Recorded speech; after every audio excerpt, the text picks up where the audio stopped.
When we look at India's map, the state of Mizoram might seem remote to us, but geopolitically, this state no longer sits on the periphery.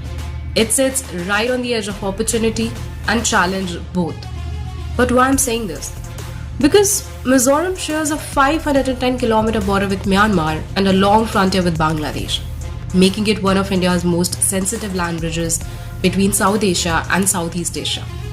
Historically, this region has seen cross-border cultural exchange, and in recent years, real tensions too. In 2025 alone, violence between factions in Myanmar forced over 4,000 civilians to seek refuge in Mizoram, highlighting this state's role as a buffer and humanitarian gateway. Because security is not just reactive, it's systematic.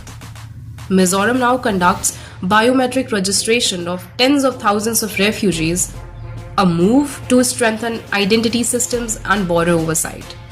At the same time, India is rewriting its strategic maps here.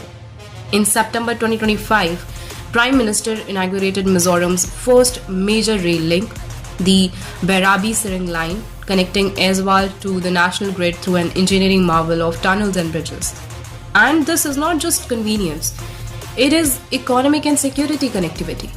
And beyond domestic rails, India envisions Mizoram as a gateway to Southeast Asia. The Kaladan Multimodal Transit Transport Project, once fully operational, it will reduce the distance between Northeast India and Kolkata by nearly 700 km, giving India an alternative to the narrow Siliguri corridor and a direct route to the Bay of Bengal via Myanmar.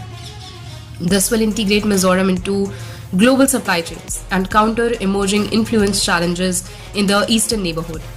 In short, Mizoram is not an isolated hill state.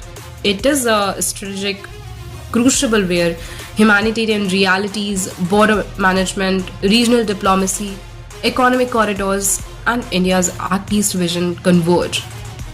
और जब borders का logic global strategies से मिलता है, state का importance provincial से geopolitical बन जाता है.